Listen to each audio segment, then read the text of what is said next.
Bien, hermanos, Señor les siga bendiciendo. Qué bueno estar acá entre ustedes nuevamente. Pido el favor, vayamos al texto que leía el hermano durante la presidencia, Romanos capítulo 12.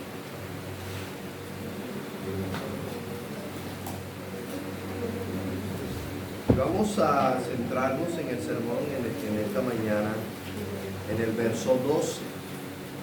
Así que allí estaremos. Romanos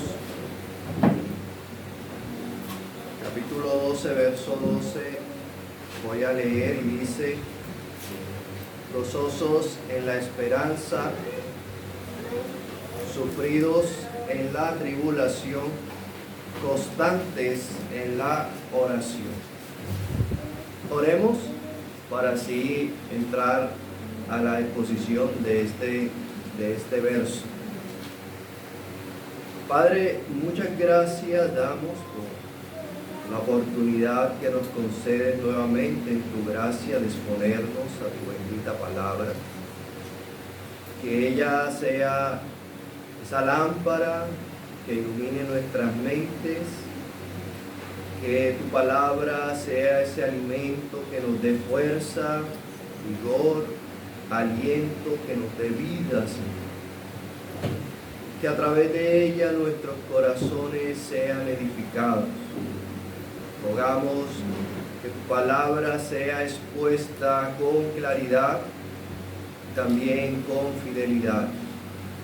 Y que des la gracia a los oyentes de atender para aplicar en sus vidas las cosas que hemos de aprender.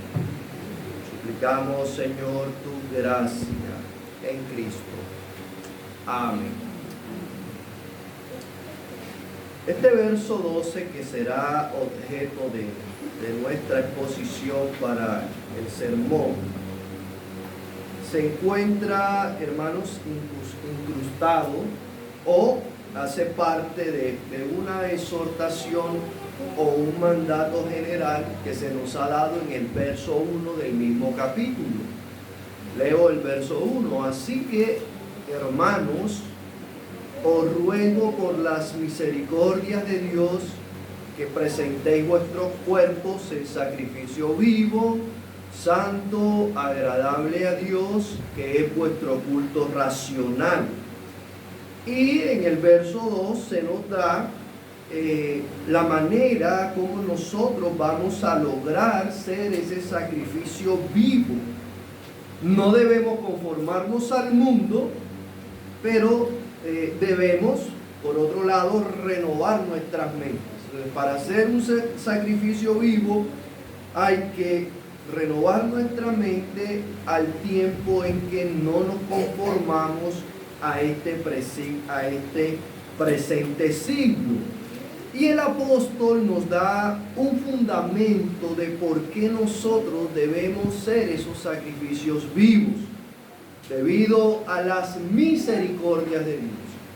Por esas misericordias de Dios que por 11 capítulos ya el apóstol nos ha explicado, nos ha detallado en esta preciosa y valiosa carta a los romanos.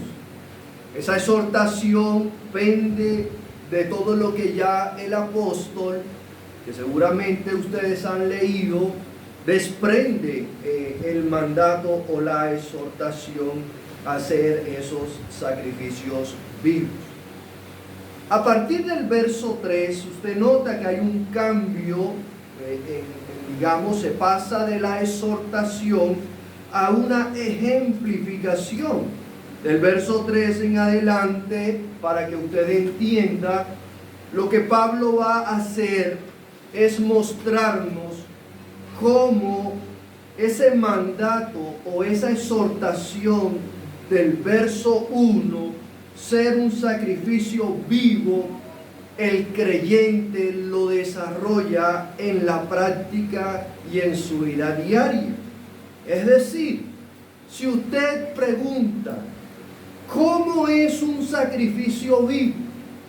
¿Cómo se ve un sacrificio vivo en la práctica? ¿Cómo un creyente se ve en la práctica? Un creyente de mente renovada se ve en la vida diaria. ¿Cómo se ve un sacrificio vivo? Bueno, no es como pensaban algunos, que ser un sacrificio vivo era irnos a un monasterio, alejarnos del mundo. Ser un sacrificio vivo era algo místico, monástico, es apartado de la sociedad, aislarse, vivir una vida ermitaña y sacrificial. Eso no es un sacrificio vivo. Un sacrificio vivo se ve en la vida diaria, y es lo que Pablo en los versos 3 hasta el final del capítulo 12 nos los va a ejemplificar. ¿Qué es ser un sacrificio vivo?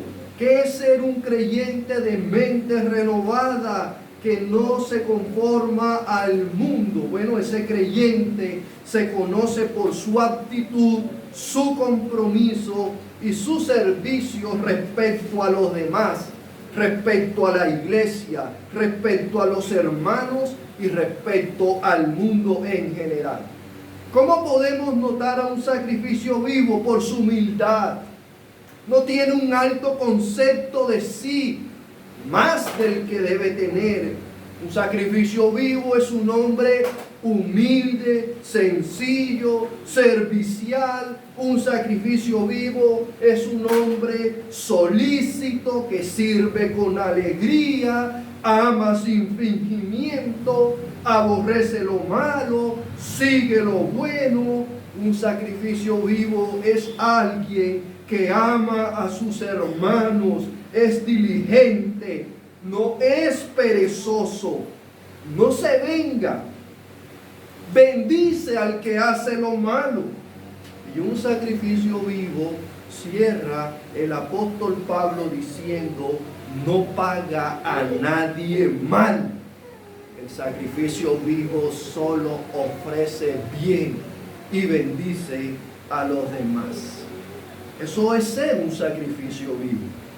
Y hoy veremos que el sacrificio vivo es una persona gozosa. El sacrificio vivo está lleno de gozo debido a la esperanza.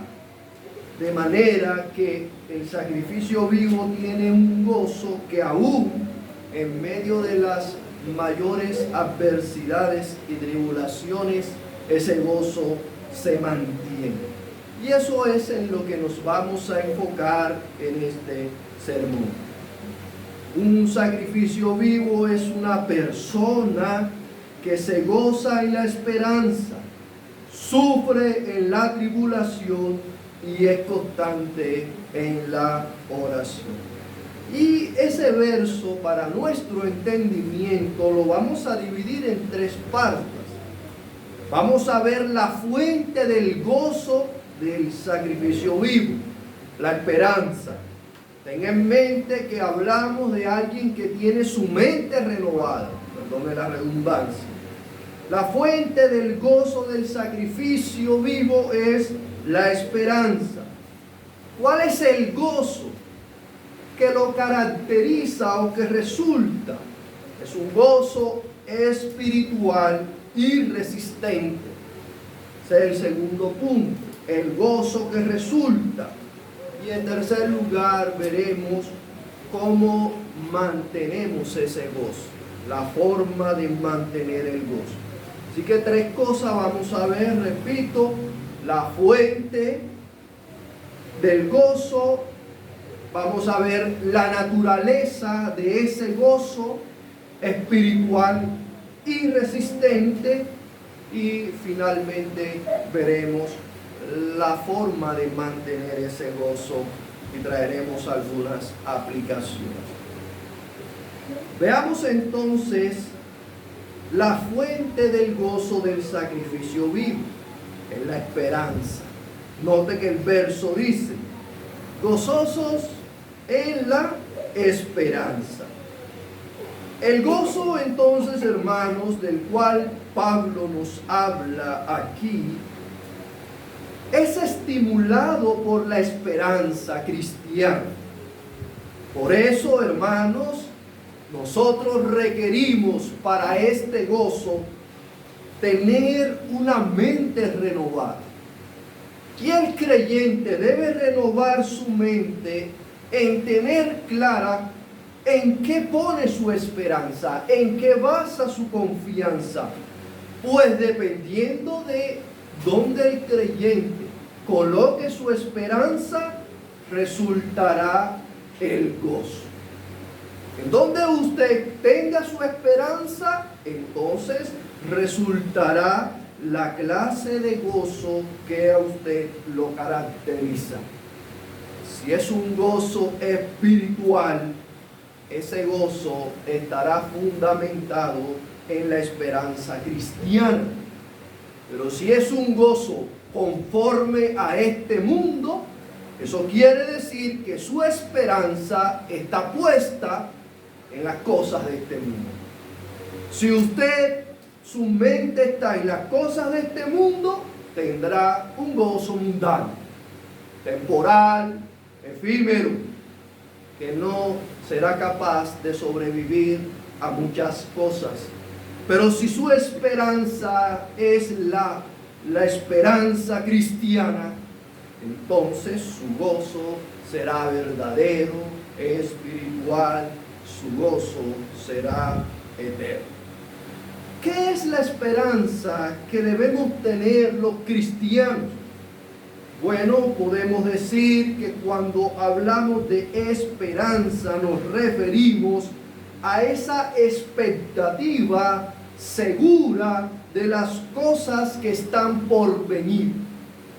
De modo que cuando pensamos en esperanza, pensamos en algo que ahora no tenemos, no poseemos, pero esperamos.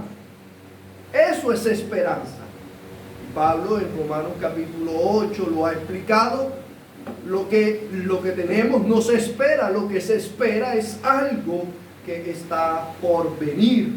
Como en otra parte enseña Hebreos capítulo 6 verso 11.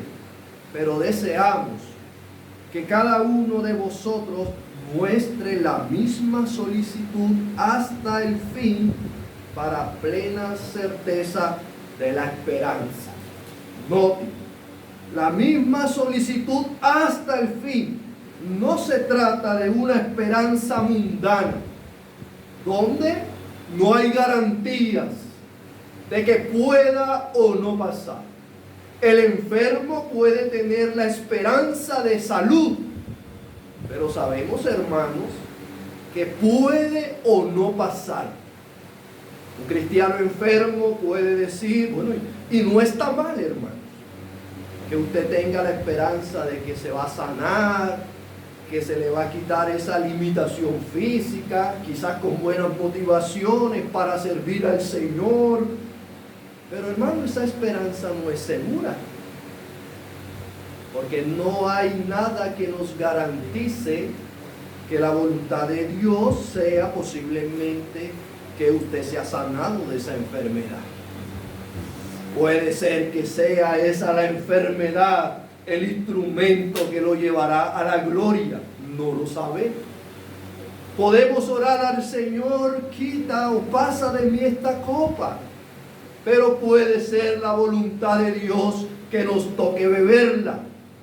De manera que la esperanza del cristiano no se basa o se fundamenta en lo terrenal. Y la esperanza mundana puede o no ocurrir. Por eso, si usted fundamenta su gozo en las esperanzas mundanas, seguramente su gozo será tambaleante, efímero y superficial. Porque nada está seguro en este mundo, en ese tipo de cosas. Pero la esperanza cristiana, hermanos, es algo seguro.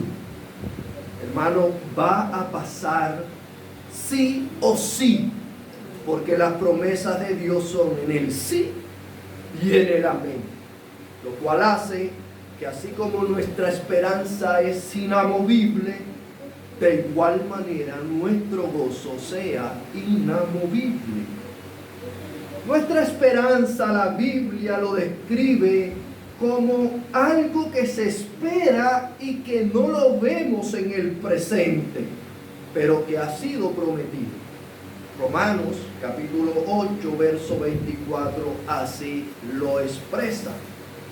Porque en esperanza fuimos salvos, pero la esperanza que se ve no es esperanza, porque lo que alguno ve, hay que esperarlo. Eso es esperanza, es algo que usted en el presente no puede ver, es algo que Dios le ha prometido y entonces usted pone su confianza en eso que ahora no ve, pero que Dios lo ha prometido y que la fe lo hace ver como cosa certeza y segura. De allí, hermano, brota nuestro gozo. La fuente de nuestro gozo es la esperanza que tenemos en nuestro Señor Jesucristo. Uno de los dones del Espíritu que juntamente con la fe y el amor es una característica esencial que permanece en el creyente, es la esperanza. Pienso que estas tres gracias o virtudes son las madres de todas las demás. Por eso Pablo le da relevancia a la fe. Ella vence al mundo, a nuestra esperanza y al amor. Y usted en Romanos capítulo 13 dice que aunque la profecía, las lenguas y el conocimiento cesen, hay algo que permanece. ¿Qué es lo que permanece? La fe, la esperanza y el amor. Así que es una gracia fundamental en el creyente. Alguien que no tenga esta esperanza, básicamente podemos decir, no es un verdadero creyente. Porque es una virtud vital y esencial. La esperanza es fuente de muchas otras virtudes. Aquí Pablo, en nuestro texto, dice, gozosos en la esperanza, enseñándonos que nuestro gozo viene de una fuente que no es mundana, sino que nuestro gozo, ¿de dónde viene? De la esperanza. De la esperanza que tenemos en Cristo. De ahí brota nuestro gozo. Por eso más adelante vamos a entender, ese gozo es inamovible, porque está y proviene de nuestra esperanza en nuestro Señor Jesucristo. ¿Cuál es su esperanza, querido hermano? Que las cosas mejoren. La esperanza del desempleado es tener un empleo, del enfermo tener salud, del soltero un esposo o esposa, ¿cuál es nuestra esperanza, hermano?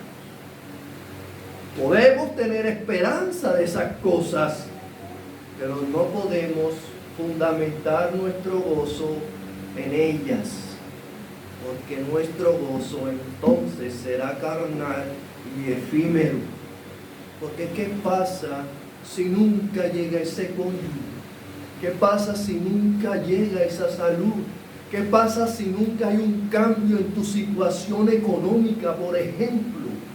¿Qué pasará, hermanos? Puesto que la Biblia no da garantía de esas cosas. ¿Usted me está entendiendo, hermano? Pero hay algo en lo que usted debe fundamentar su gozo, y es la esperanza en nuestro Señor Jesucristo. Usted puede leer Tito capítulo 2, verso 13, y ahí Pablo habla de nuestra esperanza. ¿Cuál es la esperanza nuestra, hermanos? Aguardando la esperanza bienaventurada y la manifestación gloriosa de nuestro gran Dios y Salvador Jesucristo. ¿Cuál es nuestra esperanza, hermanos? Que Cristo va a venir. Un día Él hará su manifestación gloriosa como nuestro gran Dios y nuestro gran Salvador. Esa es nuestra esperanza, hermanos. Que un día Cristo aparecerá en las nubes y nosotros le veremos. Esa es nuestra esperanza. Y por esa esperanza, entonces nosotros estamos dispuestos a sufrir las aflicciones, vencer las tentaciones y, si es necesario, padecer por Cristo. ¿Qué esperamos, hermanos? Cielo nuevo, tierra nueva. Esperamos cosas que ojo no vio, ni oído ha escuchado. Hermano, cosas que ahora no vemos, pero esperamos. Aguardamos, hermanos, por fe esas cosas. Como también Pablo enseña en Romanos 5:2, por quien también tenemos entrada por la fe a esta gracia, en la cual estamos firmes, y note, y nos gloriamos, nos gozamos en la esperanza de la gloria de Dios. Nuestro gozo es la esperanza de la gloria de Dios. Lo que Dios ha prometido, hermanos. Lo que Cristo ha prometido. Cielo nuevo, tierra nueva, verle cara a cara, disfrutar con Él en plena gloria. Así que nuestra esperanza radica en esas cosas.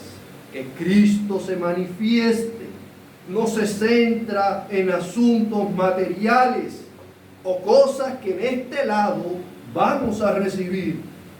No, hermano, de ahí no proviene nuestro gozo, porque nuestra esperanza está por venir. ¿Por qué esta esperanza es la fuente del gozo? Ya quizás lo he dicho, pero quiero aquí ser un poco más claro. ¿Por qué es la esperanza la fuente del gozo del sacrificio vivo? Porque Jesús nos dijo que ¿qué tendríamos en el mundo? Aflicción, querido hermano. Y si usted pone su esperanza en este mundo, su gozo va a fracasar y su gozo se va a quebrar.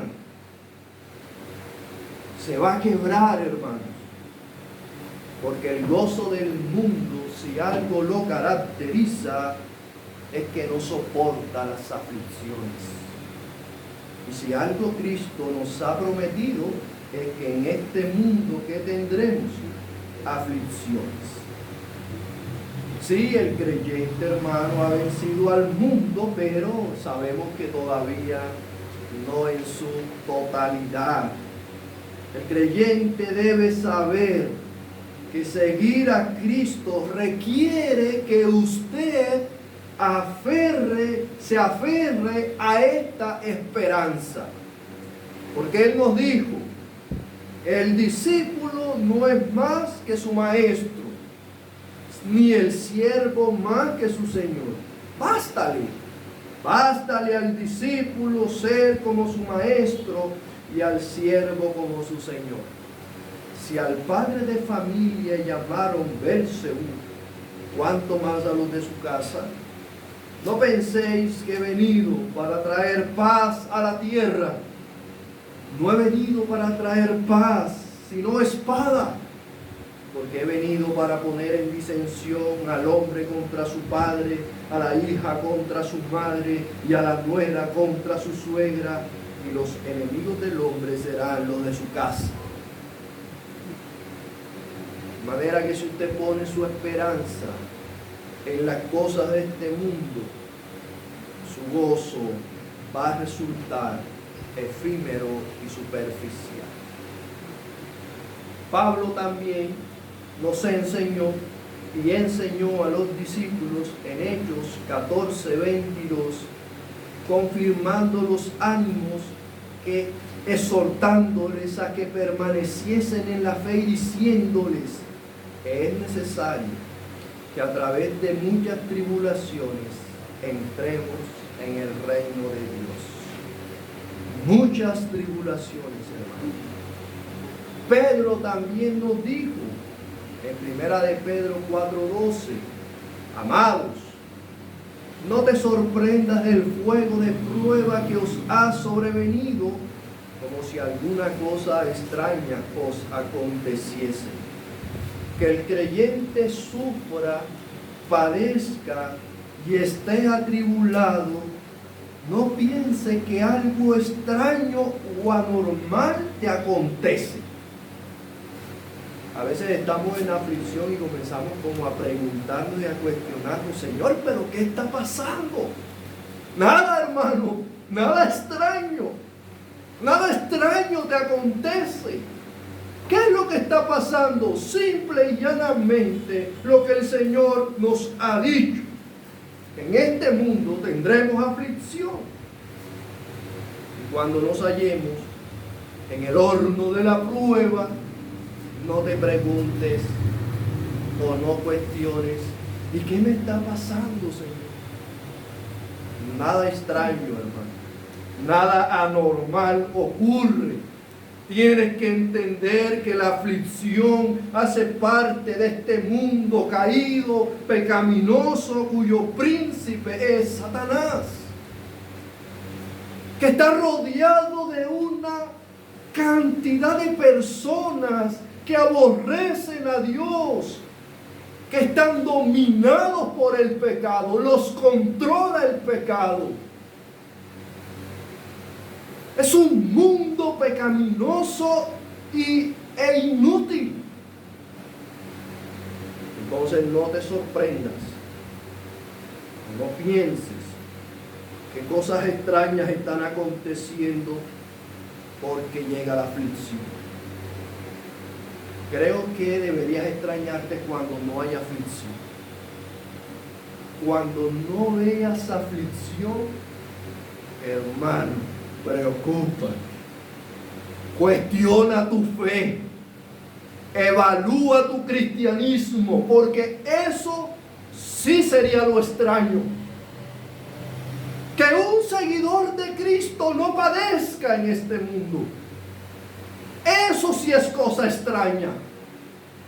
Porque si al maestro le llamaron Belzebú, al padre le llamaron Belzebú, imagínate lo que harán con los de su casa. Así que, hermano, eso es lo que la palabra nos enseña. El camino cristiano es angosto, es difícil, a causa del pecado, el mundo, Satanás, la aflicción, el desánimo, el dolor, el sufrimiento hacen parte de la vida cristiana. Solo, hermano, procure piedad. Solo un poco de piedad. Y verá, hermano, cómo siente un mundo incomodado por su estilo de vida. Solo practique la piedad, hermano, y verá lo que es sufrir por Cristo. Usted entenderá entonces por qué es la fuente de nuestro gozo, la esperanza. Esa es la fuente de nuestro gozo. Otra versión traduce el verso como alégrense en la esperanza. Por supuesto, hermano, que cuando estamos en la aflicción, no es la aflicción la que da nuestro gozo, sino que lo trae. Nuestra esperanza. Por eso Santiago dice que nos podemos gozar cuando nos halléis en diferentes pruebas. Y usted preguntará, bueno, pero ¿cómo la prueba me produce gozo? No, es que no es la prueba, hermano. Es tu esperanza. Es que tú esperas y crees la promesa que de alguna manera que no entiendes, Dios va a usar esa prueba para refinar. Y entonces te da gozo. Señor, estoy siendo afligido, pero mi esperanza es ser como Cristo. Y yo sé que tú vas a usar esta prueba para hacerme como Cristo. Esa es mi esperanza. Ser semejante a Cristo. ¿Cuál es la suya, hermano? ¿Qué es lo que usted espera? Yo espero que usted espere ser como Cristo. Y todo lo que ayude para que seamos como Cristo nos da gozo. Aún la prueba. Cuando un creyente conoce su esperanza, entonces puede ser un sacrificio vivo. Porque, hermano, ser un sacrificio vivo no suena alentador. Cuando pensamos en sacrificio, generalmente no lo asociamos con el gozo, ¿verdad? Sino un sacrificio me toca, pero lo voy a hacer. Entonces, los sacrificios, cuando son sacrificios, cuestan. La gente religiosa, pagana, cuando hace sacrificios, ¿qué hace?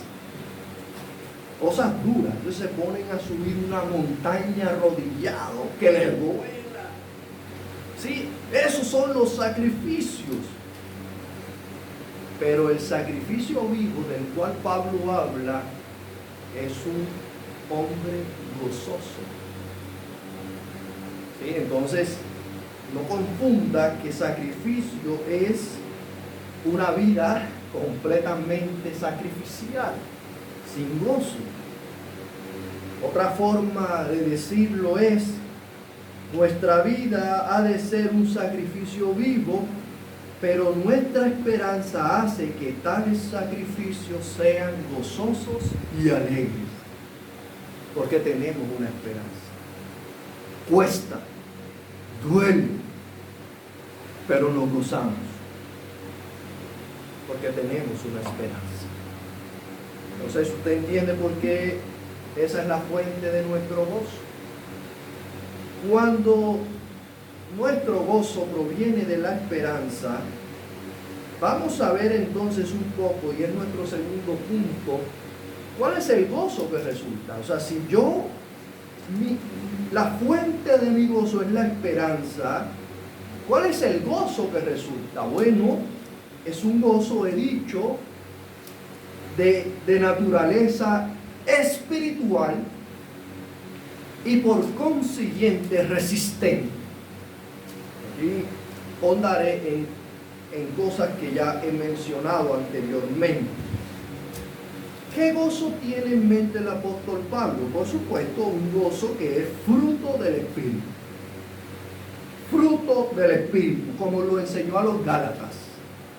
Fruto del Espíritu, el gozo. De manera que el gozo del sacrificio vivo o del cristiano no es natural, sino espiritual. Hermano, la gente del mundo se alegra, pero no de la manera de la cual Pablo habla. Debe distinguir la alegría cristiana o el gozo cristiano de todas las otras alegrías. Cuando algo en la Biblia se llama espiritual, en este caso el gozo como fruto del Espíritu, significa que tiene una naturaleza espiritual y un carácter espiritual y que proviene solamente del Espíritu. Hay cosas que la Biblia llama carnales o naturales, porque para tenerlas no se necesita el Espíritu Santo. Por lo menos la envidia, el orgullo, la alegría efímera, pues para eso no necesitamos el Espíritu. Es más, tampoco hay que trabajar mucho. Eso aflora de nuestra naturaleza a montón. Como cuando se cultiva la tierra y hay maleza. Eso no hay que trabajar, ¿verdad, hermano? No hay que trabajar para sembrar la maleza. Ella sale sola. Ni necesita agua, ni cuidado. Todo lo que es de la carne viene en nuestra naturaleza, que se fortalece y se aumenta, pero la producimos, hermano, por naturaleza. Por eso se le llama la carne o de la naturaleza. El gozo del cual hablamos, por supuesto, no es el gozo que por naturaleza tiene la carne, tiene el mundo. No es ese gozo, hermano. Entonces ya usted tiene que entender que el gozo, para mí es difícil explicar el gozo cristiano, porque bueno, el gozo mundano uno lo identifica plenamente. Si se está riendo, si tiene un rostro amigable, ay, esa persona, cuán alegre es. Pero cuán difícil es detectar el gozo en un creyente que está siendo afligido. Pero resulta que el gozo espiritual aún se puede notar y experimentar con un rostro afligido. Como el salmista, puede estar gimiendo el alma, pero mantener su gozo. Y eso es lo que hace que el gozo cristiano tenga cosas que por supuesto jamás se va a ver en el gozo de la carne.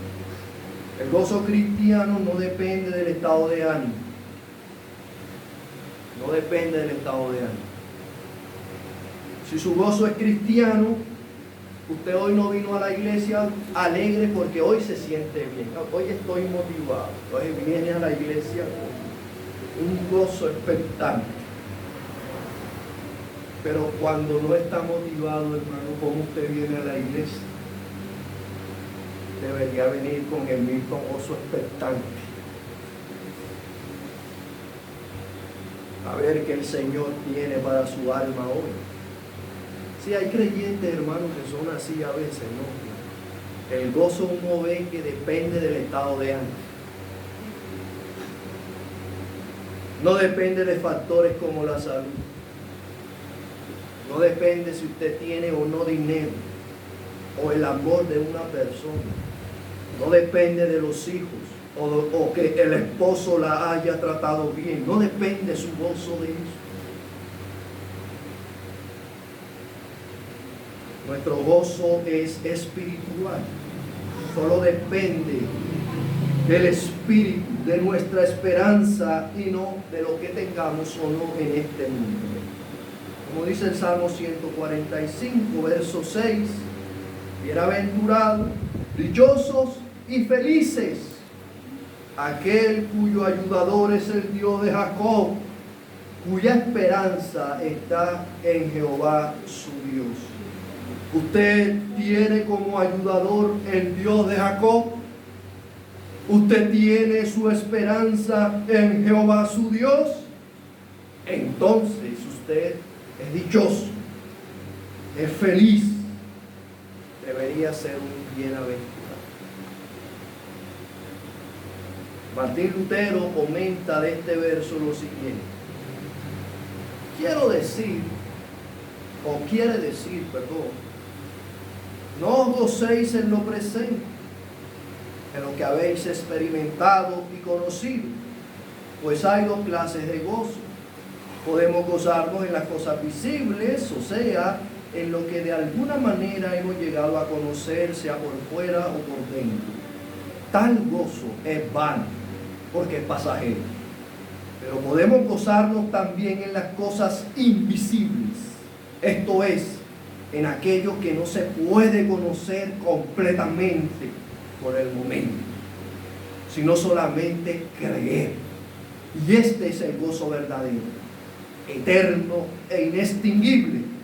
Pero donde no hay esperanza, tampoco es posible gozarse en lo que no se ve. ¿Qué es lo que usted ve? Su situación, el mundo, las aflicciones. Pero si usted por la fe se mantiene, como dice Hebreos de Moisés, como mirando al invisible, su gozo será eterno, hermano. Por lo tanto, este gozo es espiritual y por ende, dije, resistente. Note lo que dice el verso. Regresemos a Romanos, por favor. Romanos 12. Romanos 12, verso 12. Gozosos en la esperanza, y note lo que dice. Sufridos en la tribulación. ¿Eso qué significa? Que nuestro gozo es resistente. Hermanos, es tan resistente que sufrimos la tribulación y nuestro gozo en la esperanza lo resiste. Eso es lo que entiendo el apóstol quiere decir. Mi gozo en la esperanza es espiritual y por ende resistente. De manera que yo puedo sufrir la tribulación y mi gozo soportar y permanecer en el sufrimiento. Se puede mantener firme en la tribulación. Voy a darte un ejemplo bíblico. Ve por favor a Primera de Tesalonicenses, capítulo 1, versos 6 al 8.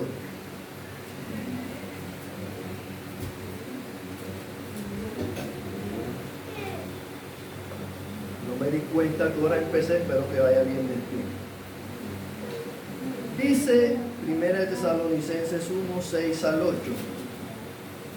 Y vosotros vinisteis a ser imitadores de nosotros y del Señor, recibiendo la palabra en medio de gran tribulación, con gozo del Espíritu Santo, de tal manera que habéis sido ejemplo a todos los de Macedonia y de Acaya que han creído, porque partiendo de vosotros ha sido divulgada la palabra del Señor, no solo en Macedonia y Acaya, sino que también en todo lugar vuestra fe en Dios se ha extendido, de modo que nosotros no tenemos necesidad de hablar nada. Aquí notamos un ejemplo bíblico de la resistencia del gozo. Yo le pregunto, hermano, ¿cómo les llegó la palabra a los tesalonicenses? En medio de gran tribulación. Note el énfasis, gran tribulación.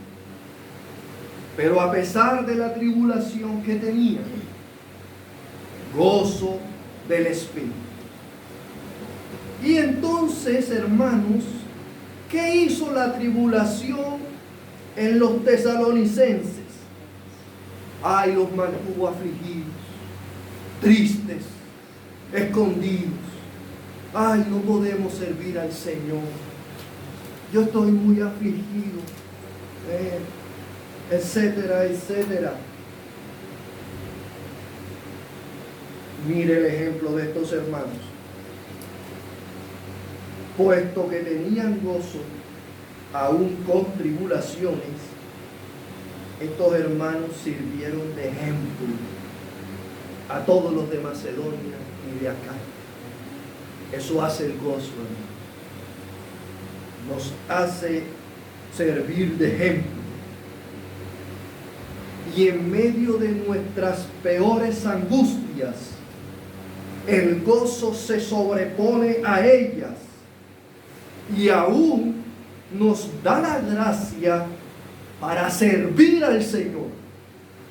Estos hermanos, ¿cómo estaban? ¿En las mejores condiciones? No, hermanos. Estaban siendo atribulados, perseguidos, pero oh, cuánto gozo había en sus corazones, que predicaban a Cristo y fueron ejemplos no solo en Tesalónica, sino que en toda Macedonia y Acaya, a tal punto que los apóstoles guardaron silencio. Porque debido al ejemplo de estos hermanos, ellos no tenían que decir nada. ¿Usted me está entendiendo, hermano? A veces, ¿qué sucede cuando llega la aflicción? ¿Cómo quedamos nosotros? Debemos confesar que muchas veces quedamos inutilizados. Las aflicciones nos inutilizan. Pero cuando hay gozo del Espíritu y una esperanza firme en el Señor, ni siquiera las angustias y las grandes tribulaciones impiden nuestra entrega y servicio al Señor. Y creo que por los ejemplos de estos hermanos se hace más notorio el gozo. Lea por favor 2 Corintios capítulo 8, versos 1 y 2. Así que debe notar que estos creyentes no se dejaban consumir por las aflicciones, sino que su gozo se hacía notorio en su disposición al servicio. Segunda a los Corintios 8, 1 y 2 dice: asimismo, hermanos, os hacemos saber la gracia de Dios que se ha dado a las iglesias de Macedonia. Note que en grande prueba de tribulación, la abundancia de su gozo y su profunda pobreza abundaron en riqueza de su generosidad. Estaban en gran prueba de tribulación. Note el énfasis. O sea que la cosa, hermanos, el panorama era complejo. Pero además estaban en profunda pobreza. Pero ¿qué hizo el gozo? Oh, la abundancia del gozo hizo ni que la pobreza ni las grandes pruebas de tribulaciones les impidiera servir. No fue un obstáculo para servir.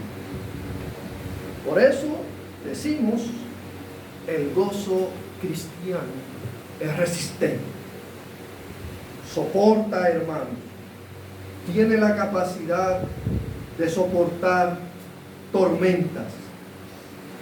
Si la raíz de nuestro gozo es nuestra esperanza, podemos conservar nuestro gozo en las tribulaciones. No importa la forma o la severidad, el gozo cristiano resiste las tormentas, las enfermedades, la escasez, las riquezas, las comodidades, las angustias. No importa, hermano, cuál sea la prueba. El gozo que es espiritual se sobrepone a todas ellas. Recuerdo un caso de un antiguo pastor que, preocupado en medio de esa gran calamidad que pasó en Europa a mediados, siglo por allá 16, que hubo una peste terrible, una creyente de su congregación local era pobre, viuda y había caído enferma, una enfermedad mortal. Y este humilde pastor fue a consolar a su oveja. Y lo impresionante, hermano, fue que el consolado fue el pastor y no la oveja. Él fue a consolar a esta viuda, enferma, moribunda y pobre. Pero su testimonio es que él salió consolado de ella. Fue ejemplo a él. Eso hace el gozo, hermano. Eso hace el gozo. Y así, hermanos, podemos notar un sinnúmero de ejemplos. Ahora, y finalizo con esto. ¿Cómo mantenemos este gozo? Porque, bueno, hermano, el gozo tiene sus enemigos. Pero para sobreponerse, este gozo tiene que ser desarrollado y mantenido. Y hallamos una clave de cómo mantener el gozo en las palabras del verso 12. Noten que hay 3 frases. Cada una ha sido parte de un punto de nuestro sermón, para que lo tenga en su memoria. Romanos 12:2. Gozosos en la esperanza. ¿Cuál es la fuente de nuestro gozo? La esperanza. Sufridos en la tribulación. Es un gozo resistente. Constantes en la oración. Entonces aquí vamos a ver que para mantener el gozo en la esperanza, hermanos, necesitamos ser constantes en la oración. ¿Qué dice Primera de Tesalonicenses, capítulo 5, versos 16 y 18? Estad siempre gozosos. Y luego dice, orad sin cesar. Dad gracias en todo, porque esta es la voluntad de Dios para con vosotros en Cristo Jesús. Usted lo nota, hermanos, que nuevamente Pablo, pero ahora en Tesalonicenses, ata el gozo con la oración. Está siempre gozosos. ¿Cómo? Orando sin cesar. ¿Quiere usted ser un creyente gozoso en la esperanza? Pues, hermano, sin una vida de oración, ese gozo difícilmente podrá ser disfrutado. Dice Hendrickson que sin oración constante, ese gozo y perseverancia serían imposibles. La oposición que procede del mundo y las dudas que vienen de nuestro interior resultarían ser demasiado fuertes y nuestro gozo quebraría. Así que, hermano, si usted desea mantener este gozo, que si usted es creyente, tiene al Espíritu, y el Espíritu produce gozo. Pero ¿quiere usted disfrutar, vivir, experimentar con todas las fuerzas ese gozo en Cristo y en su esperanza? He aquí una clave. Usted tiene que ser un cristiano de constante oración. Tal como está su vida de oración, me atrevo a decir, está su gozo. Su vida de gozo es el reflejo de su vida de oración. ¿Cómo está su gozo? Tal cual como está su vida de oración. Sin constancia en la oración, el gozo no puede ser ni experimentado, ni mucho menos evidenciado. La palabra constante significa una fuerte dirección en una cosa. Pablo está llamando a los cristianos a una oración regular, persistente, que nos dediquemos a ello. Es no rendirnos, no aflojar en la oración. Ser constante significa que es algo habitual. Y aquí debo aclarar dos cosas. Que constantes en oración no significa orar repetidamente y a menudo. Porque a veces encuentro creyentes que dicen, yo oro sin cesar. Sí, hombre. Mire, yo me subo al bus y ahí hago una oración mental. Señor, guíame en este día. Voy a comer. Señor, gracias por estos alimentos. Me voy a dormir. Señor, gracias por este día. Me levanté. Señor, gracias por la noche de descanso. Voy al trabajo. Señor, bendíceme en este trabajo. Y eso está bien. Pero yo no creo que cuando Pablo dice constantes en la oración se refiere a eso. Hay algunos que dicen que todo el tiempo están orando mentalmente. No, que yo voy para la tienda y estoy orando. Yo voy a tal lugar y estoy aquí, pastor, orando. Yo soy constante en la oración. ¿Seguro, hermano? Yo no quiero que usted deje de hacer esa práctica. Pues me parece bien, hermano, que usted en todo pida dirección al Señor. Pero creo que cuando Pablo dice constantes en la oración, se está refiriendo a un periodo definido, determinado, un hábito, una disciplina, un tiempo apartado, consagrado, en el cual usted abandona todas las cosas de manera momentánea para dedicarse un tiempo exclusivo a la oración. Eso es ser constantes en la oración. Así que no es orar cada vez que vamos a dormir, que bueno, ya hice el devocional familiar, cumplí, hoy oré. Pues claro, hermano, debes hacerlo. No debes dejar de hacer. Creo que debes agregar el constante en la oración. Es que tú vas a tener un tiempo, un hábito, una disciplina para ser constantes en la oración. El profeta Daniel, considero, es un buen ejemplo de lo que es ser constantes en la oración.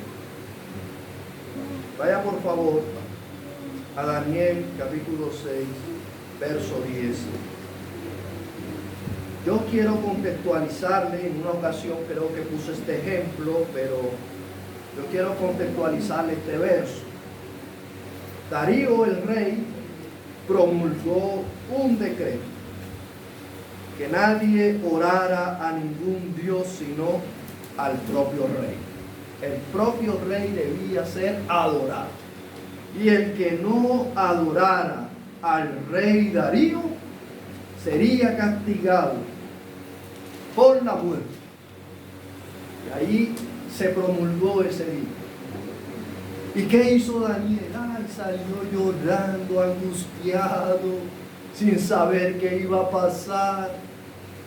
Entonces allí está nuestro verso, Daniel capítulo 6, verso 10.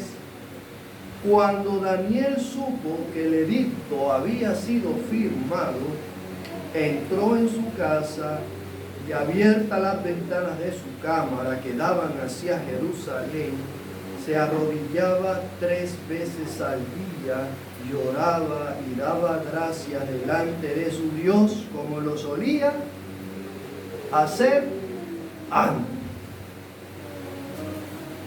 Ahora, no está mal, hermano, que en momentos de tribulación intensifiquemos nuestras oraciones. Por supuesto que las vamos a intensificar.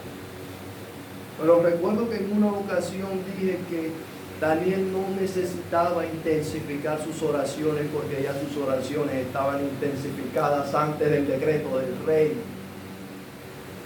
¿Me entiende, hermano?